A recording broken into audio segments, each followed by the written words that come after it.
हिवाळा सुरू झालेला आहे आणि सगळीकडंच पालक मटरचा सीझन आहे। भरभरून पालक मटर मिळत आहे बाजारामध्ये। तर आज आपण बनवणार आहे पालक मटरचा अतिशय चविष्ट आणि मजेदार असा हा भात। चला या रेसिपीसाठी मी काय काय साहित्य वापरलं ते सांगते। इथे मी घेतलेली आहे कोथिंबीर, आपल्या आवडीनुसार हिरव्या मिरच्या घ्यायच्या, पालक घेतलेली आहे स्वच्छ धुवून। या तिघांचं आपल्याला एक वाटण बनवायचं आहे। यासोबतच मी घेतलेला आहे उभा चिरलेला कांदा, मटार घेतले आणि आलं लसूणची पेस्ट घेतलेली आहे। पनीरचे तुकडे मस्त तळून घेतले। काही बेसिक मसाले आपल्याला लागणार आहे, त्याची पेस्ट बनवायची आपल्याला। इथे वाटीमध्ये मी घेतलेला आहे शाही पनीर मसाला, किचन किंग मसाला घेतला, काश्मीरी लाल मिरची पावडर घेतलेली आहे,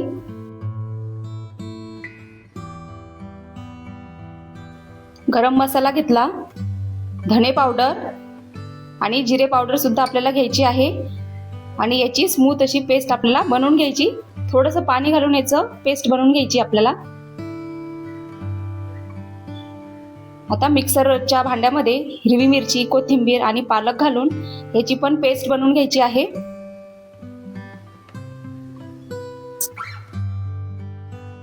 कुकरमध्ये आपण बनवणार आहोत। ते तेल मस्त गरम झालं, त्याच्यामध्ये मी जिरं आणि मोहरी घातली। ती चांगली तडतडली की त्याच्यामध्ये कांदा चिरलेला घालून घेतला आणि आलं लसूण ठेचलेलं ते घालून घेतलं। पालकची प्युरी आपण घालून घेतली याच्यामध्ये। ही चांगली आपल्याला परतून घ्यायची तेल सुटेपर्यंत। हे बघा अशी। आता याच्यामध्ये घालायचं आहे जे आपण मसाले घेतले होते ते घालून घ्यायचे आणि ते सुद्धा याच्यामध्ये चांगले परतून घ्यायचे आहेत। हा भात एवढा टेस्टी बनला होता, त्या दिवशी मी केला होता, मुलांना खूप आवडला। आता मटारचे दाणे घातले आणि तळून घेतलेले पनीरचे तुकडे सुद्धा घालून घ्यायचे।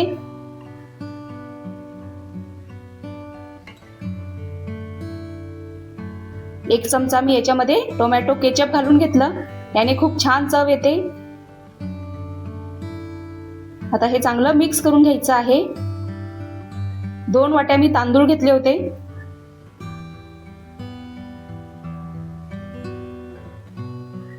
चांगलं तांदूळ आपल्याला परतून घ्यायचं आहे।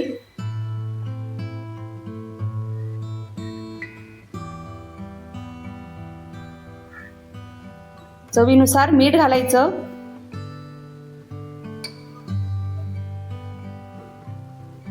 आणि अर्धा चमचा लिंबूचा ज्यूस, कारण पालक भाजी आहे त्यामुळे लिंबू हे वापरावंच लागतं। आणि आता याच्यामध्ये पाणी घालून घ्यायचं। तर तांदूळ बुडतील एवढंच पाणी याच्यामध्ये घालायचं आहे, म्हणजे भात छान होतो।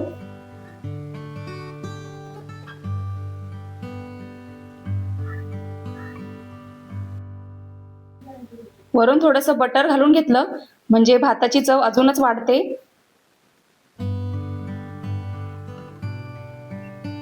आत्ताच बघा कलर किती छान आला।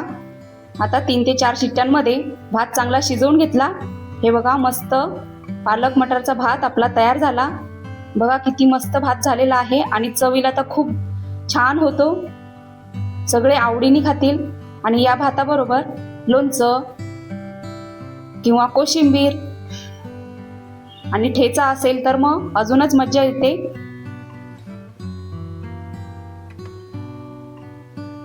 या पद्धतीने तुम्ही पण एकदा करून बघा। खूप मजेदार आणि चविष्ट असा हा पालक मटरचा भात तयार आहे। या भाताबरोबर फ्राईज सुद्धा खूप मस्त लागतात, माझ्या मुलांना आवडतात म्हणून मी हे फ्राईज इथे तळून घेतलेले आहेत। ही रेसिपी आवडली असेल तर चॅनलला लाईक, शेअर आणि सबस्क्राईब करा। धन्यवाद।